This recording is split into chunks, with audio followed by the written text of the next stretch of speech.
ഒരു യുവ ഡോക്ടർ. അപ്പോൾ ഈ രോഗികളെ ഈ ഡോക്ടർ എങ്ങനെയും ചികിത്സിച്ചിട്ടുണ്ടാവുക എന്നാണ് ഞാൻ പറഞ്ഞത്. കാരണം 4 വർഷത്തോളം ഈ വേടൻ ഈ ഡോക്ടറെ നല്ലോണം മുതലാക്കിയിട്ടുണ്ട്, നല്ല പണിയെടുത്ത് കൊടുത്തിട്ടുണ്ട്. എന്നിട്ട് കൂടി അവൾക്ക് പീഡിപ്പിക്കുകയാണ് എന്ന് അറിഞ്ഞിട്ടില്ല അത്ര.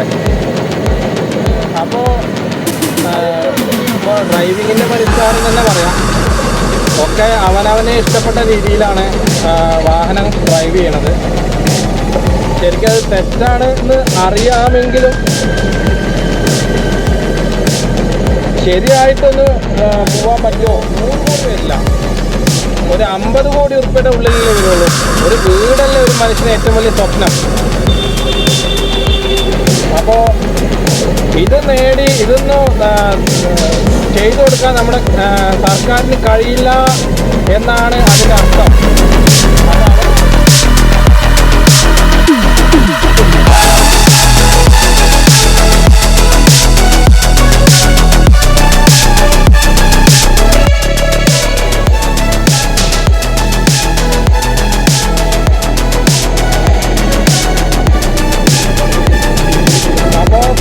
സുഹൃത്തുക്കളെ, നമ്മളിപ്പോൾ 2 ദിവസമായി കണ്ടിട്ട്. ശരിക്കും പറഞ്ഞാലേ എവിടെയൊക്കെയാണ് എത്തിച്ചേരാന്ന് ഒരു പിടുത്തം കിട്ടുന്നില്ല. ഞാനെന്നല്ല, നമ്മളിൽ എല്ലാവരും എവിടേക്കാണ് നമ്മുടെ ഈ കേരളത്തിൻ്റെ ആളുകളുടെ പോക്ക് ഒരു പിടുത്തം കിട്ടുന്നില്ല. ഒക്കെ എന്താ പറയുക, പ്രതികാരത്തോട് കൂടിയിട്ടുള്ള ചിന്തകളാണ് എല്ലാവരും ചിന്തിച്ചുകൊണ്ടിരിക്കുന്നത്. അതായത് ഇപ്പോൾ പൊതുവേ നമുക്കറിയുന്ന കാര്യം തന്നെയാണ്. നമ്മളിപ്പോൾ എന്തെങ്കിലും രീതിയിൽ നമ്മളെന്നല്ല ആളുകൾ സത്യസന്ധമായിട്ട് എന്തെങ്കിലും കാര്യങ്ങൾ മറ്റുള്ളവരെ ധരിപ്പിക്കാൻ നിന്ന് കഴിഞ്ഞാൽ അത് അവർക്ക് ഭയങ്കര വെറുപ്പായിട്ട് തോന്നുകയാണ്, പകയായിട്ട് തോന്നുകയാണ്. ഒരു കാരണം വേണ്ട, ഇപ്പോഴത്തെ കാലത്ത് ഒരു കാരണം വേണ്ട, ഒന്നിനും വേണ്ട. പക്ഷേ കാരണമില്ലാതെ കാരണം ഉണ്ടാക്കുകയാണ്. പ്രത്യേകിച്ച് ഞാൻ റോഡിൽ തന്നെ പറയാം.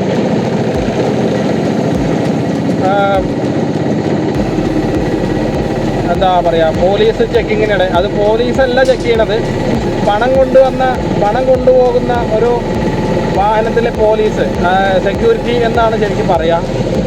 അവർ 250 രൂപ 500 രൂപയാണ് ചോദിച്ചത് കാക്കിയിടാത്തതിന്. അതിന് 500 രൂപ വേണമെന്നൊക്കെ പറഞ്ഞിട്ട് അത് പറ്റില്ല എന്നൊക്കെ പറഞ്ഞപ്പോൾ മുഖത്തടിച്ചു.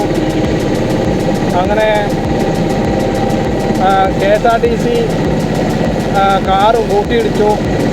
അങ്ങനെ പല വേണ്ടാത്ത വാർത്തകളാണ് കേൾക്കുന്നത്. ശരിക്കും പറഞ്ഞാൽ ഈ സർക്കാരിൻ്റെ കാര്യത്തിൽ നമ്മൾ പറയുകയാണെങ്കിൽ ഒരു ഉത്തരവാദിത്തമല്ല, എന്നെ പോലെ തന്നെ ഇത് ആരുടെ മേലാണ് ഇവർക്ക് ഇത്ര ദേഷ്യം എന്നാണ് ഞാൻ ചോദിക്കുന്നത്. പല ഇപ്പോൾ ഡോക്ടർ ഹാരിസിനെ കുറിച്ചിട്ട് നമ്മൾ കേൾക്കണ്ടായി. മൂപ്പര് അവിടെ എന്ത് തെറ്റാണ് ചെയ്യുന്നത്? മൂപ്പര് എന്തെങ്കിലും കളവ് കേസിൽ പെട്ടാണോ, അല്ലെങ്കിൽ വല്ല ബലാസംഗത്തിൽ പെട്ടാണോ, അല്ല വല്ല MDMA കടത്താൻ മൂപ്പര് നിന്നിട്ടുണ്ടോ? ഒന്നുമില്ല. ആരോഗ്യ കേരളം നമ്പർ 1 ആണെന്ന് പറയുന്ന കേരളത്തിൽ മൂപ്പര് എന്ത് ചൂണ്ടിക്കാണിച്ചു വെച്ച് കഴിഞ്ഞാൽ, അവിടെ ഓപ്പറേഷൻ തിയേറ്ററിൽ രോഗികൾക്ക് വേണ്ട ഓരോ സംവിധാനങ്ങളും ഇല്ല. അത് മൂപ്പരൊന്ന് പറഞ്ഞു. അതിനാണോ ഇത്ര മൂപ്പരെ വേട്ടയാടുന്നത്? അപ്പോൾ ഇതൊക്കെ ആരെടുത്തുള്ള പകയാണ് ഞാൻ ചോദിക്കുന്നത്. പിന്നെ അത് മാത്രമല്ല, വേടൻ ശരിക്കും പറഞ്ഞാൽ എനിക്കിപ്പോൾ അയാളോട്, ആ വേടനോട് ഒരു എന്താ പറയുക, ഒരു വെറുപ്പോ വിദ്വേഷമോ ഒന്നുമില്ല. മൂപ്പരെ പാട്ട് ഞാൻ ഇങ്ങനെ എത്രയും വേടൻ്റെ ഇരുന്ന് കഞ്ചാവ് പിടിച്ചു, അതേപോലെ 6 ഗ്രാം കഞ്ചാവ് പിടിച്ചു, പുലിപ്പല്ല് കണ്ടു, പുലിപ്പല്ല് കിട്ടി എന്നൊക്കെ പറഞ്ഞപ്പോഴാണ് വേടൻ്റെ പാട്ട് ഞാൻ കേൾക്കുന്നത്. പക്ഷെ എനിക്ക് മൂപ്പരെ പാട്ടിനോട് ഒന്നും ഒരു താല്പര്യമില്ല. അപ്പോൾ അതും വേടനെതിരെ ഇപ്പോൾ ഒരു യുവ ഡോക്ടർ, അതായത് പേരുമില്ല, മുഖമില്ല, ഒന്നുമില്ല, ഒരു യുവ ഡോക്ടർ.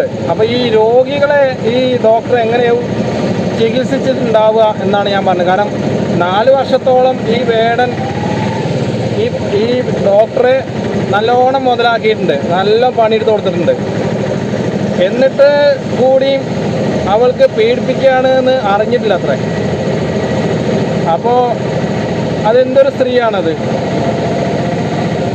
അത് മാത്രമല്ല, ഇത്രയും ദിവസം, ഇത്രയും കാലം, ഇത്രയും വർഷം ആ പെണ്ണിന് ആ വേടൻ പണിയെടുത്ത് കൊടുത്തിട്ട് അതിൻ്റെ ഒരു കൂലിയായിട്ടാണ് ഇപ്പോൾ വേടനെ ശരിക്കും പീഡിപ്പിക്കണേ. ഇപ്പം പെണ്ണിൻ്റെ സമ്മതമല്ലാതെ ആണ് ഒരു സ്ത്രീയുടെ പുറത്ത് കയറി കിടക്കുമോ? ഒരിക്കലുമില്ല. അതിന് ബലാത്സംഗം എന്നാ പറയാ. ഇപ്പം ബലാത്സംഗമൊന്നുമില്ല, ശരിക്കും പറയാം ബലാത്സംഗം ഇല്ല ഇപ്പോഴത്തെ കാലഘട്ടത്തിൽ. ഒരു സ്ത്രീയും ഒരു പുരുഷൻ സ്ത്രീയെ ബലാത്സംഗം ചെയ്യുന്നില്ല. അത് നമ്മളെപ്പോഴും മനസ്സിലാക്കേണ്ട ഒരു കാര്യമാണ്. ആ സ്ത്രീയുടെ സമ്മതമല്ലാതെ ഒരിക്കലും ആ സ്ത്രീ അങ്ങോട്ട് തുറന്നു കൊടുക്കില്ല, തീർച്ചയായിട്ടും. അത് നമ്മളെപ്പോഴും ചിന്തിക്കേണ്ട കാര്യമാണ് കേട്ടോ. പിന്നെ ഇതൊക്കെ എന്താ അറിയോ, ഇതൊക്കെ പകരം വീട്ടുക എന്ന് പറയും. അതായത് ഒന്നിനെ സംരക്ഷിക്കാൻ വേണ്ടിയിട്ട് മറ്റൊന്നിനെ സൃഷ്ടിക്കുക. അതാണ് ശരിക്കും എന്താ പറയുക നമ്മുടെ കേരളത്തിൽ നടക്കുന്നത്. അല്ലാതെ അപ്പോൾ അതിൽ വേറെ പ്രത്യേകിച്ച് ഒരു കാര്യമോ കാരണമോ ഇല്ല.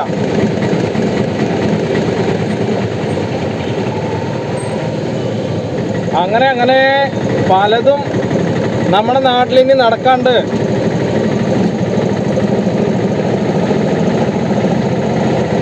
ശരിക്കും പറഞ്ഞാലേ നമ്മുടെ ഈ സിസ്റ്റം ഒന്ന് മാറിയാൽ ഒന്ന് ശരിയാവും തീർച്ചയായിട്ടും. നമ്മുടെ സിസ്റ്റത്തിൻ്റെ വലിയൊരു കുഴപ്പം തന്നെയാണ്. അതിനാരും ചോദിക്കാനും പറയാനുമില്ല. നിയമം ശരിയല്ല, നമ്മുടെ നിയമം ശരിയല്ല. ശരിക്കും പറഞ്ഞാൽ എല്ലാവർക്കും തോന്നിയ പോലെയാണ് റോഡിൽ. പ്രത്യേകിച്ച് ഞാൻ റോഡിൻ്റെ കാര്യം തന്നെ പറഞ്ഞത് വെച്ച് കഴിഞ്ഞാൽ, ഇവിടെ ലൈസൻസ് എടുക്കാൻ വേണ്ടിയിട്ട് എന്താ പറയുക, ലൈസൻസ് പണം കൊടുത്താൽ നമുക്ക് ലൈസൻസ് കിട്ടും തീർച്ചയായിട്ടും. അപ്പോൾ അതിന് നമുക്കൊന്നും മനസ്സിലാക്കാൻ കഴിയുന്നില്ല. അത് പറഞ്ഞു തരേണ്ട ആളുകൾ നമുക്കത് പറഞ്ഞു തരുന്നില്ല. റോഡിലൂടെ വാഹനം എങ്ങനെ ഓടിക്കണം, ഏതൊക്കെ വിധത്തിൽ ഓടിക്കണം, ഏതൊക്കെ സാഹചര്യങ്ങൾ നിങ്ങൾക്ക് വരും, അതിലെന്തൊക്കെ ശ്രദ്ധിക്കാനുണ്ട്, റോഡ് മുറിച്ച് കിടക്കുന്ന ആൾക്കാർ, അല്ലെങ്കിൽ പിന്നെ അങ്ങനെ പല പിന്നെ സൈൻ ബോർഡുകളുടെ കാര്യം. ഇപ്പം അതിന് റോഡിൽ എവിടെയാണ് സൈൻ ബോർഡുള്ളത്? ഇപ്പം ഈ റോഡിൽ മാത്രമല്ല കേട്ടോ, മൊത്തത്തിൽ ഒക്കെ കുണ്ടും കൂടിയല്ലേ. അപ്പോൾ പിന്നെ എങ്ങനെയാണ് ആളുകൾക്ക് ഡ്രൈവിങ്ങിൻ്റെ ഒരു മെത്തേഡ് പറയാം? പിന്നെ പ്രൈവറ്റ് ബസ്സുകാരുടെ പ്രശ്നം, അത് വിദ്യാർത്ഥികളോട് ചോദിച്ചിട്ട് കൺസെഷൻ ഫീസ് കൂട്ടാന്ന് ഗതാഗത മന്ത്രി പറയുന്നുണ്ട്. പക്ഷേ ഇപ്പോൾ എല്ലാത്തിനും വില കൂട്ടി. ഇതൊക്കെ ആളുകളടുത്ത് ചോദിച്ചിട്ടാണോ വില കൂട്ടിയത്? അപ്പോൾ അത് ആരുടെ തകരാറാണ് എന്നാണ് ഞാൻ ചോദിക്കുന്നത്. ആരുടെ പ്രശ്നം, ആരുടെ കുറ്റമാണ്? അപ്പോൾ ഒക്കെ സ്വന്തമായിട്ട് ചെയ്യാം എന്നുള്ളൊരു നിലപാടാണ് ഇപ്പോഴത്തെ സർക്കാരിന്. ഇപ്പം ചൂരൽമലയിലത്തെ കാര്യം തന്നെ പറയാം. അവിടെ 30 ലക്ഷത്തിൻ്റെ ഒരു വീട്, മാതൃകാ വീടാണ്. അതായത് നമുക്ക് താമസിക്കാൻ പറ്റില്ല, മാതൃക. ഇപ്പോൾ ഒരു വർഷം കഴിഞ്ഞിട്ട് 410 വീടുകളുണ്ട് അവിടെ ഇല്ലാതെയായിട്ട്. ആ വീടുകൾ ഒരു വർഷം വരെ ആയിട്ടും നമ്മുടെ കേരള സർക്കാരിന് ചെയ്തു കൊടുക്കാൻ പറ്റിയിട്ടില്ല.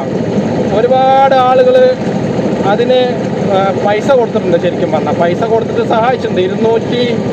270 കോടി എന്ന് പറയുന്നുണ്ട്, 240 എന്ന് പറയുന്നുണ്ട്, 220 എന്ന് പറയുന്നുണ്ട്. എത്ര ആയിക്കോട്ടെ, 200 കോടിയുടെ മേലെ പോയിട്ടുണ്ട് തീർച്ചയായിട്ടും.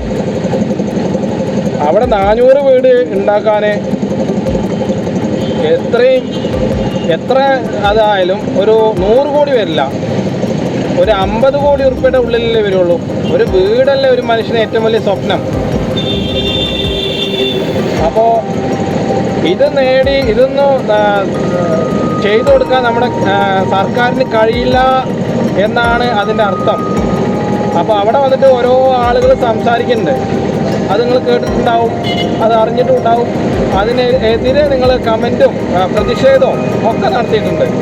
പക്ഷേ എന്ത് കാര്യം, ന്യായീകരണ തൊഴിലാളികൾ ഇപ്പം മടുത്തു എന്നാണ് പറഞ്ഞത്. ശരിക്കും പറഞ്ഞാൽ ഇവരെ ഈ മനസാക്ഷി ഇല്ലാത്ത പിന്നെ വർത്തമാനം കേട്ടിട്ട് ഇവർക്ക് മടുത്തു എന്നാണ് പറഞ്ഞത്.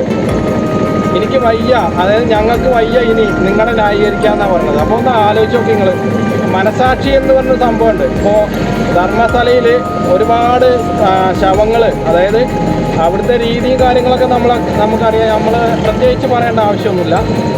അപ്പോൾ അവിടെ കൊന്ന് കുഴിച്ചു മൂടിയിട്ട് അവിടുത്തെ ഒരു സെക്യൂരിറ്റി പരിചാരകനാണ് എന്തൊക്കെയാണ്. അപ്പോൾ മൂപ്പർക്ക് ഇത് പിന്നെ കണ്ടിട്ട്, അതായത് മൂപ്പരതിനെ ശവമടക്കിയിട്ട് അത് മൂപ്പർക്ക് സഹിക്കാൻ മനസാക്ഷി അനുവദിക്കുന്നില്ല അത്രേ.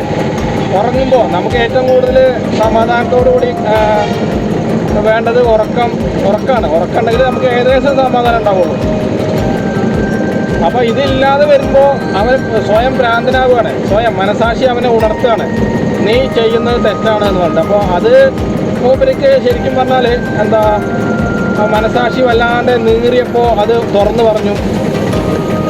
അപ്പോൾ ഇവിടെയുള്ള ആൾക്കാർക്ക് മനസാക്ഷി ഇല്ലേ എന്നാണ് ചോദിക്കുന്നത്. ഇതിനൊക്കെ മെയിനായിട്ടുള്ള കാരണം എന്താ വെച്ച് കഴിഞ്ഞാൽ നമ്മുടെ VS അച്യുതാനന്ദൻ മരിച്ചു പോയതിനെ തുടർന്നിട്ടുണ്ടായ കാര്യങ്ങളാണ്. ആ ഗോവിന്ദസ്വാമിയുടെ ജയിൽ ചാട്ടം എന്ന് പറയാൻ പറ്റില്ല, ജയിൽ ചാടിപ്പിച്ചു എന്ന് പറയാം. അപ്പോൾ ഇതൊക്കെ പൊട്ടന്മാരായ ജനങ്ങൾ മനസ്സിലാക്കേണ്ട കാര്യമാണ്. നമ്മുടെ ഇനിയും ഇവർ പറ്റിക്കും, തീർച്ചയായിട്ടും. ഇനിയും കോഴിക്ക് ചോറ് ഇട്ടുകൊടുത്താൽ കോഴി കൊത്തിക്കുന്ന മാതിരി നമ്മളിതൊക്കെ മനസ്സിലാക്കേണ്ട കാര്യമാണ്. നമ്മൾ ഇനിയും പറ്റിക്കപ്പെടാനായിട്ട് എന്ന് മാത്രമല്ല, മൊത്തത്തിൽ നമ്മൾ പറ്റിക്കപ്പെട്ടുകൊണ്ടിരിക്കുകയാണ്. കേരളത്തെ പറ്റിക്കാനത്ര ഏറ്റവും എളുപ്പം. പിന്നെ അത് മാത്രമല്ല കേട്ടോ, നമ്മുടെ ഈ ലോകത്ത് ഏറ്റവും കൂടുതൽ പിന്നെ വിദ്യാഭ്യാസം ഇല്ലാത്ത ഒരു സംസ്ഥാനം എന്നുള്ളത് ഇപ്പോൾ കേരളത്തിന് 2ാം സ്ഥാനമാണ്. അപ്പോൾ നിങ്ങളൊന്ന് ചിന്തിക്കണം. അതേപോലെ പറ്റിക്കപ്പെടാനും പറ്റിക്കപ്പെടുത്താനും ഉള്ളൊരു മേഖലയാണ് കേരളം എന്ന് പറയുന്നത്. അപ്പോൾ നിങ്ങളൊന്ന് ചിന്തിക്കണം കേട്ടോ. പരമാവധി നമുക്ക് ചിന്തിക്കാനുള്ള കഴിവില്ലാത്തല്ല, കുറേയൊക്കെ നമ്മളെന്താ പറയുക,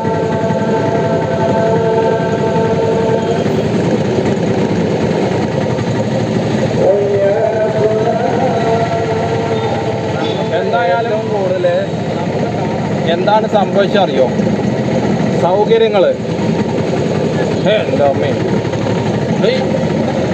നമ്മുടെ വിരൽത്തുമ്പിലാണിപ്പോൾ എല്ലാതും ഉള്ളത്. ഒറ്റ ക്ലിക്ക്, അത് മാത്രം പോരാ. നമുക്ക് കുറേ കാര്യങ്ങളില്ലേ പഠിക്കാണ്ട്. അറിയണവർക്കും അറിയാം, അറിയാത്തവർക്കും അറിയാം. എങ്ങനെ അറിഞ്ഞിട്ടും നമ്മളിപ്പോഴും മറ്റുള്ളവനെ പുച്ഛിച്ചുകൊണ്ടാണ് നടക്കണത്. ഇവിടുന്ന് ഒന്ന് കേസിലാവണേ എന്താ ചെയ്യുക. നമ്മൾ എപ്പോഴും എന്താ പറയുക,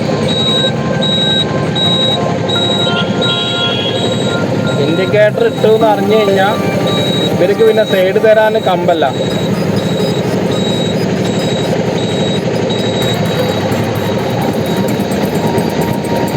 എന്തൊരു കഷ്ട. അങ്ങനെ ആരെങ്കിലും പോകണം.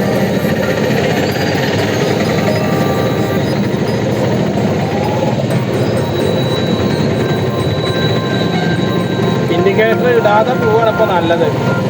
അതാകുമ്പോൾ എന്താ അറിയോ, ഈ ഇൻഡിക്കേറ്റർ ഇടാന്ന് കണ്ടു കഴിഞ്ഞാൽ പിന്നെ അവർ നിർത്തി തരുകയില്ല. അവർക്കാവും പെട്ടെന്ന് ആവശ്യം കൂടുതൽ. എന്ത് മണ്ണാങ്കട്ട ഉണ്ടാക്കാനാണോ അവർ പോണത്. അപ്പോൾ പ്രിയപ്പെട്ട സുഹൃത്തുക്കളെ, ഇപ്പോൾ പിന്നെ കന്യാസ്ത്രീകളുടെ ജാമ്യാപേക്ഷ എന്നൊക്കെ പറഞ്ഞ് നമ്മൾ കേട്ടു.